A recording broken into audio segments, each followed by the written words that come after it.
This is TWiT. This episode of Tech Break is brought to you by ACI Learning. ACI Learning provides world-class service from beginning to end of your training journey and beyond.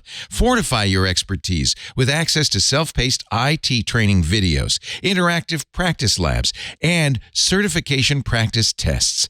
Individuals use the code TWIT30 for 30% off a standard or premium individual IT Pro membership at go.acilearning.com/twit. Have you played Starfield yet?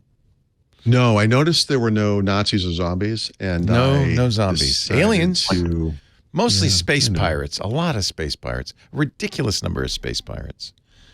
Oh, interesting. Well, okay, so like I guess in this period of space, it's kind of like the 1700s at sea. We're exploring. Let's just put it that way. But I was pleased because it was on Game Pass, and I spent an extra $31 to get early access, so I've been playing all weekend. But because I'm a fan. What do you think? It's no Skyrim. It's no Skyrim. It's no Skyrim. It's supposed to be Skyrim in space, kind of. Same. Bethesda. I like that. I like that your review is 3 stars. It's a little disappointing. It's cool. There's interesting stuff. It's a little. They made some unusual choices, I think. Oh. Well, for instance, you fast travel everywhere. So it's just a bunch of scenarios that you fast travel to, which, by the way, was the worst part of Skyrim is going, I got to run to another town. Right. So obviously they listen to people. I don't know. It's like the hyperspace. Yeah, everything's, you go, where you want to go? Tau City? I'm there. That's it. That's it. Oh, but it's the world of Star Trek and Star Wars. Yeah, there's some cool stuff to explore. It's really cool. I would also argue that when you're talking about Elderfall, like the Skyrim 5, it's 10 years old now. Like, you don't remember what it was like when it was released. That's a good point. It went through a bunch of DLCs. It went through a ton of modding. Like, it's a different game. Right. Well, I played Skyrim in the early days. I did not play all the Elder games, but I played Skyrim in the early days. I liked Fallout too, and a lot of people didn't like that. Anyway, but that's not what we're here to talk about. No, it actually is. Oh, I was curious. This is right in. There's a lot of shit. I did have a question. So I'm playing on the Xbox. Yep. If I had a Windows PC, I'd play on the Windows PC because I think the controls would be easier. How do you? So I'm going to ask you, as a Mr. First-Person shooter, it's very hard to aim with a controller. No. The thing goes, hey. Okay, so this was an argument I made in 2001 when the first Xbox came out, right? This is an interesting idea. We're never going to be able to play these games that I like to play on this console. So much easier with the mouse. I would say it's more precise. Okay, so one of the things that happened, because by that time I was the keyboard mouse guy. That was, use the mouse. You can look around with the mouse, right? And you can move forward or move in whatever direction with the keyboards, and then you can fire, and it all kind of came together. Honestly, getting to the point where that actually makes sense to you from a just a physical perspective takes some time. It's actually very difficult to learn that, especially for a fast-moving 3D game. But you do, of course, over time. And then the Xbox comes up, and you're like, oh, I'm playing with like a Fisher-Price toy. What is this? So the thing that happened, I would say, and it didn't really come true on Xbox, and I would say more broadly until the 360, which launched as a great console for 3D shooters, first-person shooters. I know there were things like GoldenEye and Nintendo. I don't need to hear from everyone. I know there were things. But for the most part, it was the Xbox 360 that kind of formalized this for working. I just think they made a good system for that to work. Like even mouselook itself was something that John Carmack came up with, John Romero, because they had this real 3D space. And it's like, in Doom, you would fire forward, but if there was a bad guy there, the shot would go there's some there. some hardcore Doomers who don't like mouselook. Say, well, that's cheating. Right. I'm sure, of course there are. Yeah, of course there are. That's cheating. So, okay, fair enough.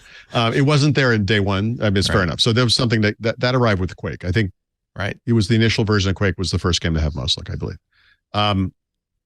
But actually, I don't know what they did, but they made it such that first-person shooters could make sense. There's a bit of assistance going on there, right? There's auto aim. I just solved it by changing the game difficulty to very easy. And then I slowed down There's a slider for the speed that you're aiming at. And I think so. I just think that the Call of Duties of the world designed the game to work properly on console from day one, and they work great. They always did.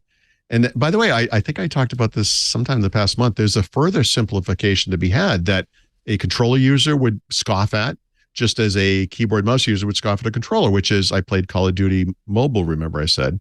And one of the goofy, and I did use a controller, but that's beside the point because it doesn't change this. One of the goofy things about that game is, of course, it's touch first.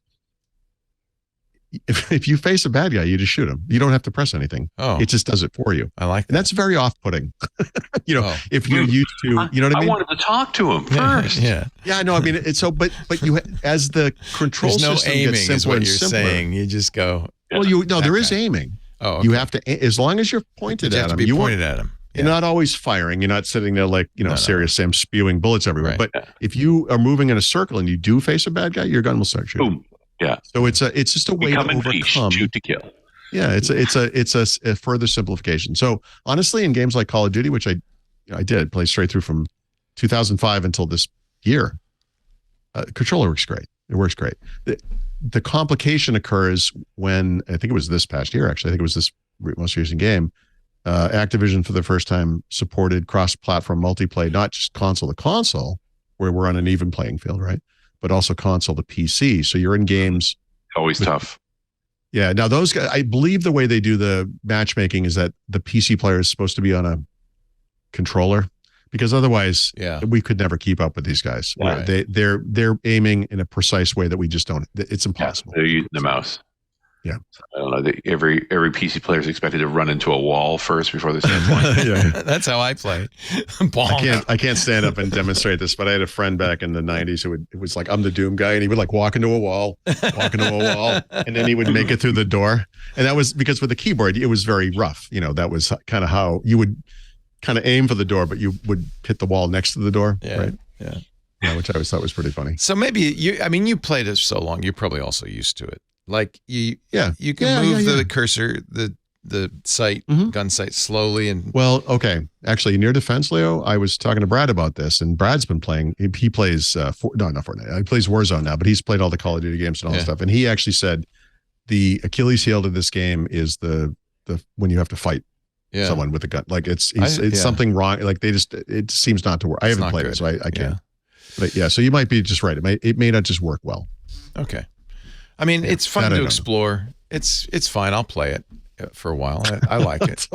Well, hey, it's great that it was Game Pass, right? I will lower myself. I didn't have to pay for it, really. So that's it's a good ecosystem. Thing. It's a good idea. Now, do you think Sony's looking at it, because there is no PlayStation version, and saying, right, see, I told you, Marguerite Vestager.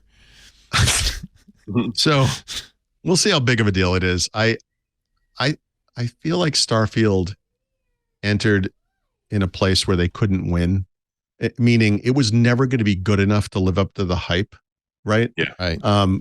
I think it was Phil Spencer had said something, which I thought was honest. I love that guy, but whoever said this, I thought this was nonsensical.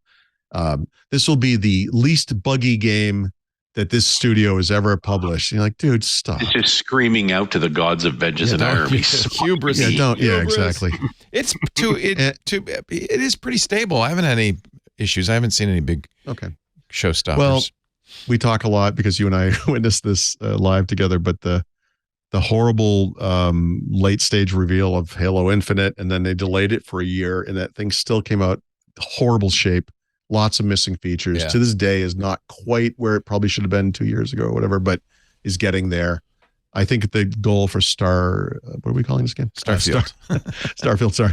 I almost said Star Drive. Sorry, I get it wrong every time. It starts something. The game, they couldn't do that, right? So you got to ship the game like it has to be the game. Right? It doesn't mean they won't improve it, and they will. They've said that. Oh, they've already started downloading and patches. They're bug fixes. Welcome to the Xbox console, the place of 80 gigabyte updates. Yeah.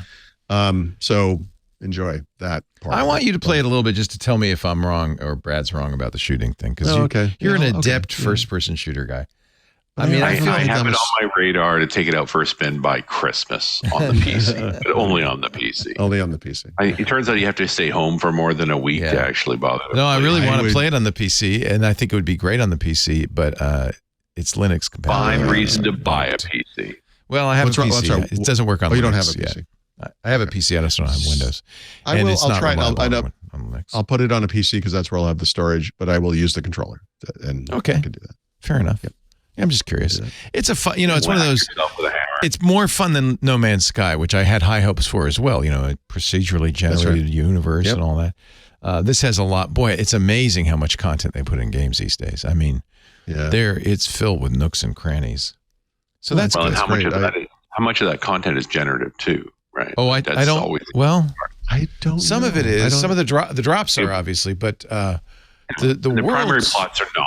Yeah, the quests are not. Yeah. Okay. Interesting. Yeah, it's not my thing. I played the tutorial quests, and I'm now like this, but yeah. It's not your thing. There's no Nazis, Western games no that are zombies. like this.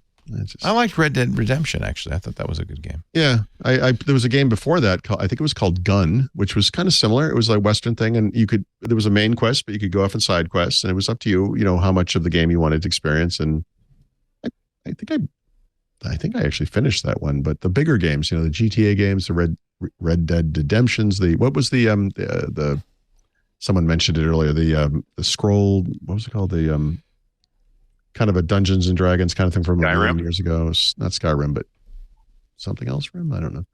Anyway, there's a whole list of these things and different genres, but I don't know. You need Nazis. I understand. I like sneaky things. I like to put a bomb on something where you teleport and hit it and blow up, and then I can hear you out of the corner. That's a combat first game. This is a combat second game. It's an exploration game first. Leo, if I wanted to think, I'd read a book. I know. And actually, Valheim's to me still the perfect game. So it shows what I know. I don't know. That's why actually even a game like the Assassin's Creed games over time. Yeah, those are pretty good. A little tedious. But they got tedious to me. Like the first one, I actually finished. They were pretty. The second one, yeah. I think they got bigger and more open world. And after a time, I'm just running around. I'm like, you spend your whole day running around. And I'm like, I don't know what I'm doing. I'm running through a market. I'm disrupting chickens. What is this game? I don't know. It's after, but people love that stuff. So people who love to disrupt chickens. Yeah. It's wrong with you people. Anyhow, all right. So actually, since we just talked about it, so Starfield came out early access late last week. Microsoft this week announced the first set of games for September that are going to go through Game Pass across PC, console, and cloud. And Starfield, I'm going to get used to that. Starfield is one of those games. And actually, there aren't that many. There are only 3 for this drop. There'll be more later in September. But Starfield, September 6th today is available on day one, right, with everyone for. And early access was Friday? I think last Friday. Yeah. I played it all weekend, but it came out on the 5th or the 6th. Yeah. Today, I think it's today. Yeah, I think. Is that today? Oh, it is today. You're right. It was at midnight. So, okay. Well, by now you should have had at least 12 hours under your belt. That's right. Exactly. I used to do that with Call of Duty. Yeah. Stay up until 3:00 in the morning with my kid.